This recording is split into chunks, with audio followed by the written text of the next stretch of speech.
Ciao a tutti e bentornati sull'Ernamo. Ciao ragazzi, ben ritrovati. Ciao a tutti e bentornati sull'Ernamo. Oggi abbiamo con noi di nuovo la mia amica Angela. Ciao ragazzi, ben trovati. Nord, sud, in Italia se ne parla spesso, ma ormai anche gli stranieri hanno capito che vivere al sud e vivere al nord in Italia possono essere due esperienze molto diverse.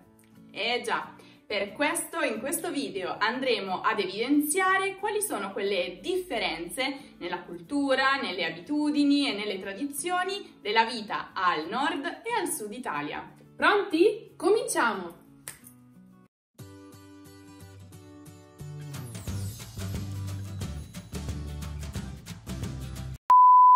Bene, adesso cominciamo sul serio.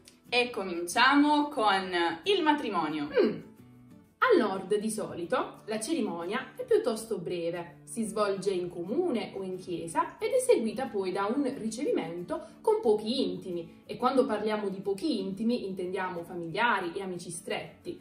Questa cerimonia si svolge presso magari una villa, con catering, brindisi, ballo degli sposi, taglio della torta e qualche foto. Di solito però alle 8 di sera la cerimonia è già terminata, a meno che il matrimonio non sia di sera. Al sud non si festeggia un matrimonio, si combatte una guerra. Pensate che tutto comincia la sera prima del giorno delle nozze, quando ci si incontra sotto la casa dei genitori della sposa, perché in genere lo sposo organizza una serenata per la propria amata. E in questa occasione ci sono balli, canti, cibo e tutto il quartiere partecipa.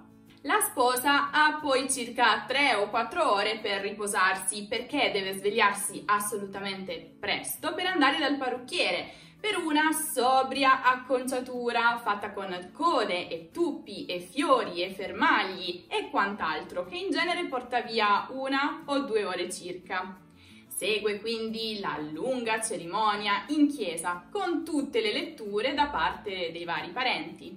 Al termine della cerimonia poi gli sposi si allontanano per il servizio fotografico da inserire nell'album ricordo e tutto questo processo dura perlomeno fino alle 3 del pomeriggio, quando arrivano alla sala ricevimenti e solo allora la festa ha davvero inizio. Con lanci di colombe, antipasti, 3 primi, balli, 3 secondi, balli, frutta, balli, buffet dei dolci, torta, foto con i parenti, bomboniere, fuochi d'artificio. In conclusione si finisce a mezzanotte, forse, se non c'è la sezione discoteca dopo, o la pasta ai fagioli, che a quanto pare è una cosa, infatti, e sì, dopo tutto quel cibo ovviamente. Adesso passiamo a un nuovo argomento, le vacanze. Le vacanze al nord sono un momento estremamente fondamentale, se non il momento più importante dell'anno, perché sono necessarie per staccare la spina e fuggire dal lavoro e dallo stress quotidiano. Quindi in genere vengono prenotate qualche settimana prima e di solito si sceglie un resort o un albergo in Italia o all'estero. E la vacanza comprende generalmente visite guidate, gite, lezioni di sci o di altri sport. Che bello! Al sud le vacanze invece si passano presso la casa al mare della zia. E no, non serve prenotare. Non importa quanti parenti possano presentarvisi, saranno sempre i benvenuti, saranno tutti accolti, anche se non ci sono letti a sufficienza, perché in quel caso c'è sempre la possibilità di dormire sulla sdraio da mare sul balcone o su un materassino gonfiabile per terra. Le giornate si svolgono tutte nello stesso modo. Ci si sveglia presto, si fa colazione e dopo si va in spiaggia per accaparrarsi i posti migliori, ovvero a riva. Ognuno porta qualcosa, chi porta l'ombrellone, chi porta le sdraio, chi porta i giochi per i bambini, chi porta il frigo con le birre fresche, poi c'è anche chi porta i panini, la parmigiana e l'anguria. Quindi si pranza sulla spiaggia e dopo si aspettano minimo 3 ore per fare il bagno, onde evitare una congestione. Adesso passiamo invece a vedere cosa succede a Natale e Capodanno. Al nord Natale è il 25 dicembre, Questo giorno viene celebrato con un pranzo che comprende varie portate e che si consuma in genere entro un paio d'ore. A Capodanno funziona più o meno nello stesso modo. Al sud, invece, il Natale dura almeno 3 giorni, 24, 25 e 26. Che è il mio compleanno. Il 24 sera si festeggia con un grande cenone fatto con antipasti, primi, secondi e qualche stuzzichino. Il tutto si protrae tranquillamente fino a mezzanotte, quando si stappa lo spumante, si apre il panettone e si canta Tu scendi dalle stelle, non obbligatorio, e ci si scambia gli auguri e i regali.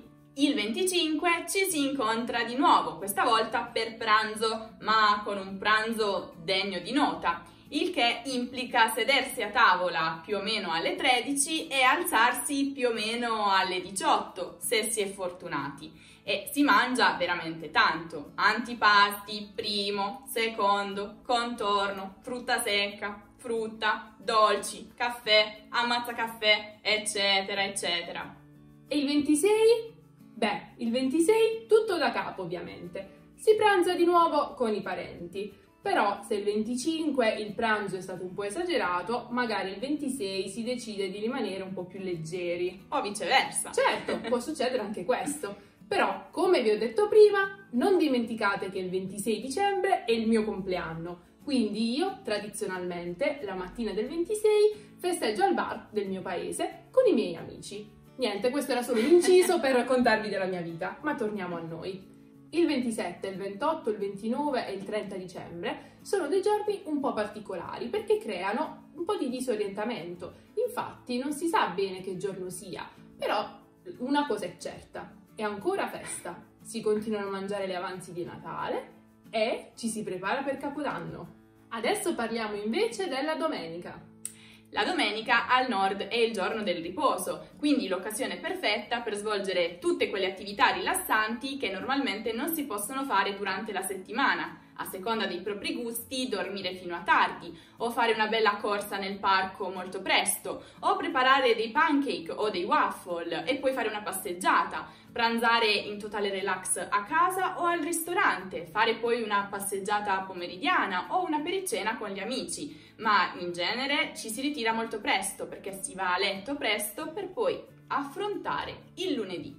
Al sud invece la domenica è il giorno della famiglia.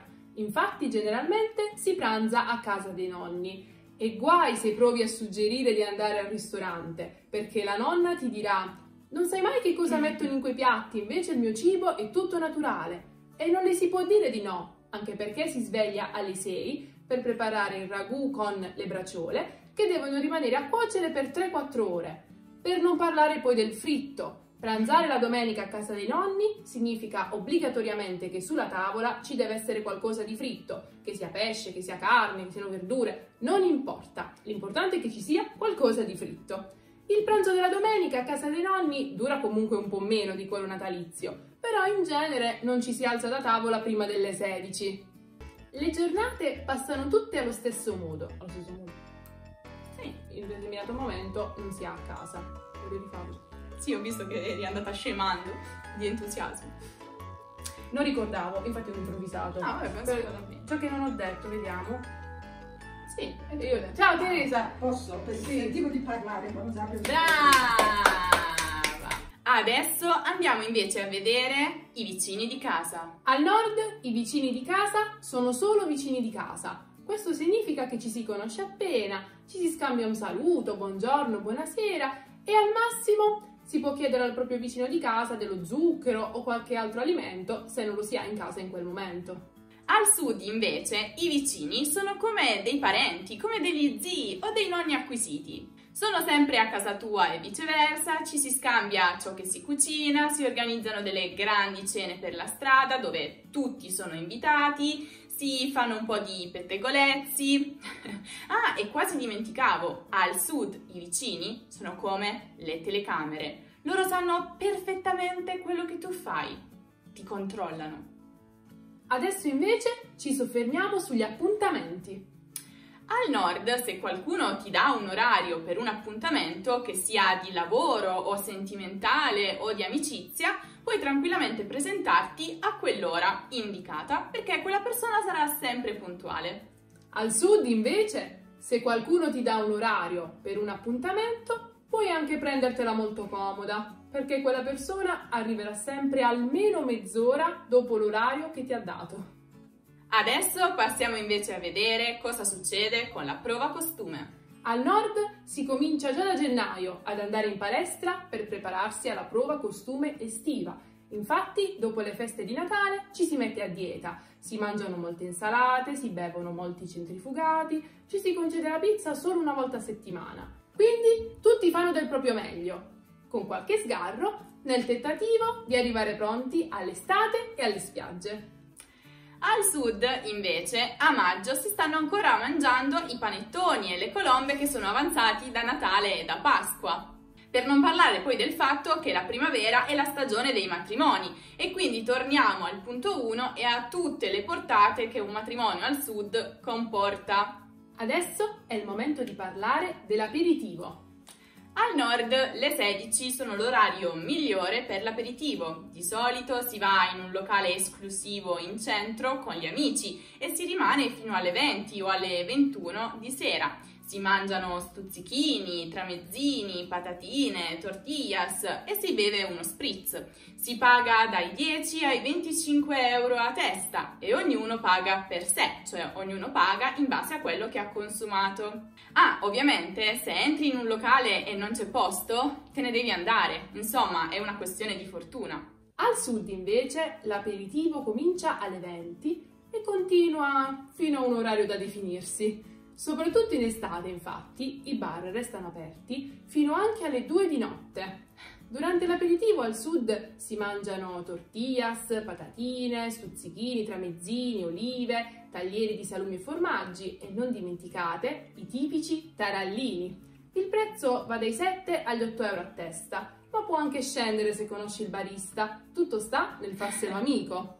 Tuttavia al sud, quando entri in un locale per fare l'aperitivo e vedi che non c'è posto, non importa, troverai sempre un tavolo con persone che conosci e a cui puoi aggiungerti, perché si sa, dove mangiano 4 persone ne possono mangiare anche 10.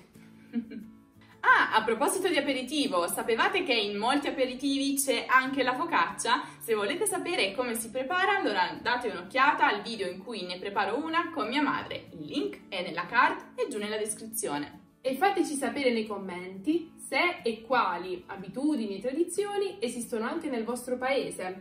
Vi rispecchiate più nel nord o nel sud? Scrivetecelo! Se invece state studiando l'italiano e volete saperne di più sulla cultura o sulla grammatica italiana, non dimenticate di passare dal sito www.learnamo.com. E non dimenticate nemmeno di seguire Learnamo su Instagram, Facebook e Twitter. A presto! Ciao! Ah, ok. Ah! Ok.